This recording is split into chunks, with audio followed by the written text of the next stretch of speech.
Programming পল্লীতে আপনাকে আবারও স্বাগতম। শুরু করে দিচ্ছি আজকে টিউটোরিয়াল। তো এই টিউটোরিয়ালে আমরা দেখব কীভাবে আমরা উইন্ডোজের মধ্যে আমরা IIS কনফিগার করতে পারি অথবা IIS সার্ভার আমরা ইনস্টল করতে পারি। তো এই IIS এর মধ্যে আমাদের আসলে আমাদের যেই .NET যে প্রজেক্টগুলো আছে, অ্যাপ্লিকেশনগুলো আছে, সেগুলো আমরা ডেপ্লয় করি অথবা হোস্ট করতে পারি। ওকে, তো চলেন তাহলে আমরা কথা না বাড়িয়ে আমরা কীভাবে দেখি কীভাবে আসলে আমরা ইনস্টল করতে পারি। সো যারা জানেন আলহামদুলিল্লাহ ভালো, বাট আমি শুরু করতেছি এই জিনিসটা যারা বিগিনার, যারা জানেন এখনও পর্যন্ত, তাদের জন্য, তারাও যাতে এই জিনিসটা দেখে ইনস্টল করতে পারে অথবা কনফিগার করতে পারে। সো যারা অলরেডি জানেন তারা আসলে এই টিউটোরিয়াল ইগনোর করতে পারেন। সো প্রথমত আমি চলে যাব কন্ট্রোল প্যানেলে। সো আমি কন্ট্রোল প্যানেল ওপেন করব IIS ইনস্টল করার জন্য। সো কন্ট্রোল প্যানেল ওপেন করার পর আপনারা এখানে একটা অপশন দেখতে পাবেন, view by. So large icon. So এটা আপনার যদি ক্যাটাগরি থাকে, সো এরকম একটা অপশন থাকতে পারে। সো আপনি তখন এটাকে চেঞ্জ করে নেবেন। সো লার্জ আইকনে নিয়ে যাব আমি। সো লার্জ আইকন করে এখানে আমি দেখতে পাবো হচ্ছে প্রোগ্রামস অ্যান্ড ফিচার্স। সো আমি এই জায়গায় আসবো। সো আপনি এবার এটাকে স্মল আইকনে যান, আর ক্যাটাগরিতে যেভাবে যান না কেন আপনাকে আলটিমেটলি যাইতে হবে হচ্ছে প্রোগ্রামস অ্যান্ড ফিচার্স, এটা ওপেন করতে হবে। সো আমি এটাতে ওপেন করলাম। ওকে, দেন এইখানে একটা অপশন দেখতে পাচ্ছি, turn Windows features on or of. আমাদের উইন্ডোজের যে ফিচারগুলো আছে সেগুলো আমরা এখান থেকে গিয়ে অফ এবং অন করতে পারি। তারপরে ক্লিক করলাম। সো ক্লিক করলে যেই ফিচারটা আসবে, তো এইখানে আমার কী কী ফিচার দরকার উইন্ডোজের সেগুলো আমি আসলে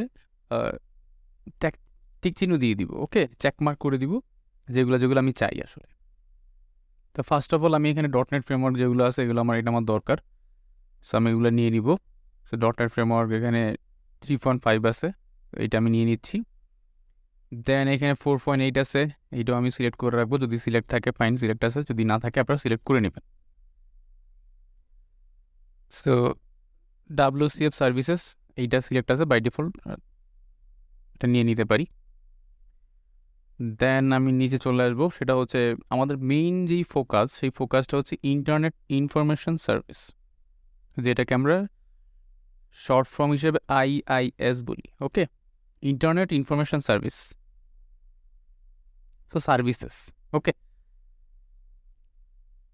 তো আমাদের যে IIS আছে সেই IIS এর মধ্যে আসলে আমাদের যেই যা যা দরকার সেগুলো আমরা এখানে টিক চিহ্ন দিয়ে দিব।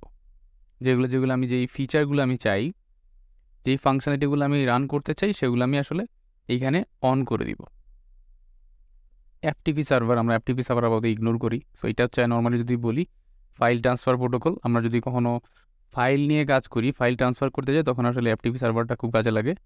সো আমরা ফাইল ট্রান্সফার নিয়ে যদি কখনো কাজ করি, তখন আমরা FTP সার্ভার এনাবল করতে পারি। সো আপাতত আমি এটা ইগনোর করলাম। ওয়েব ম্যানেজমেন্ট টুল, সো এইখানে আমরা যে IIS ম্যানেজমেন্ট কনসোল আছে সেটা আমরা রান করব। তো IIS ম্যানেজমেন্ট কনসোলটাকে আমরা এখানে টিক চিহ্ন দিয়ে দিলাম। সো আপনাদের বাকিগুলো দরকার হলে আপনারা নিতে পারেন, আমি আপাতত ইগনোর করলাম। World wide web services, so আমরা এইখানে আসব। তো এইখানে আসলে আমাদের মেইন যেই জায়গাটা সেটা হচ্ছে অ্যাপ্লিকেশন ডেভেলপমেন্ট ফিচার্স। সো এই অ্যাপ্লিকেশন ডেভেলপমেন্ট ফিচার্সের যদি কোনো ফাংশনালিটি আপনি ঠিকমতো আপনি ইনস্টল না করেন, এনাবল না করেন, তাহলে আপনার অ্যাপ্লিকেশনটা রান করবে না।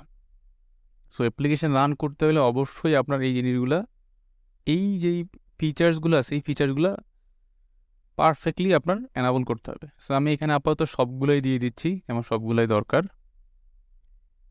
সো আমি একটু সবগুলোকে চেকমার্ক করি।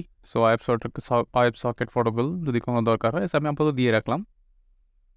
সবগুলো আমি দিয়ে দিলাম অ্যাপ্লিকেশন ডেভেলপমেন্ট ফিচার্সের। দেন কমন HTTP ফিচার্স, তো যেটা আছে সেটাই থাকুক। যদি এক্সট্রা কোনো কিছু দরকার হয় HTTP এরর নিয়ে যদি আপনারা কাজ করতে চান, HTTP রিডিরেকশন নিয়ে কাজ করতে চান, তাহলে সেগুলো এনাবল করতে পারেন।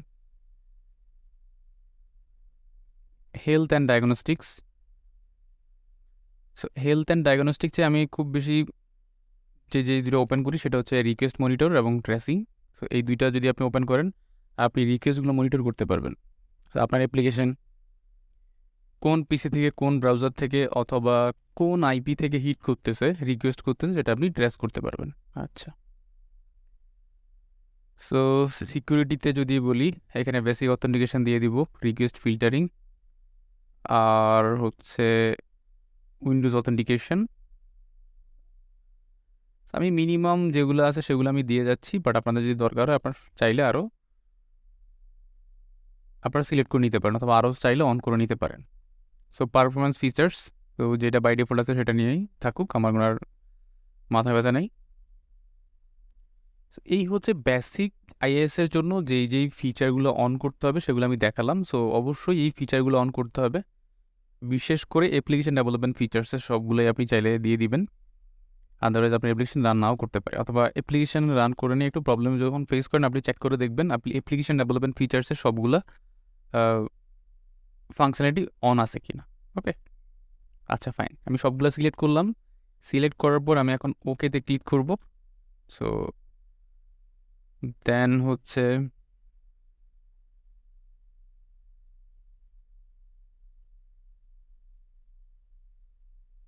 তো এই ফিচারগুলো আছে আপডেট করে নিব আমি। তো এখানে আমি আপডেটে ক্লিক করে দিলাম। সো ও ডাউনলোড করে আমাকে ইনস্টল করে দিবে, একটু টাইম নিবে ইনস্টল হওয়ার জন্য।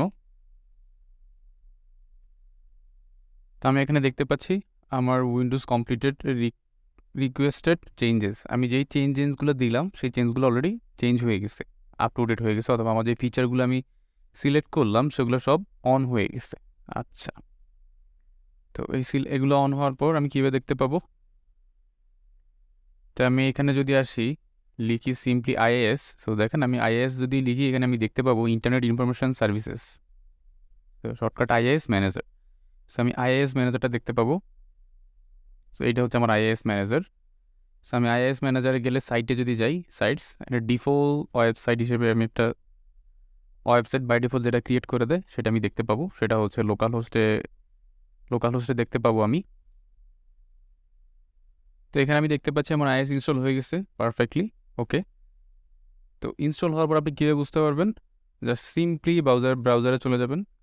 সো ব্রাউজারে গিয়ে লোকাল হোস্ট লিখলে, যদি আপনি এরকম একটা চিত্র দেখতে পান লোকাল হোস্ট লিখলে আইএস, তাহলে আপনি বুঝতে পারবেন যে আপনার আইএসটা আপনার পিসিতে অথবা অনপ্রেম সার্ভারে পারফেক্টলি ইনস্টল হয়ে গেছে। ওকে, তো এভাবেই আপনি আসলে বুঝতে পারবেন আপনার আইএস ইনস্টল হয়েছে কিনা।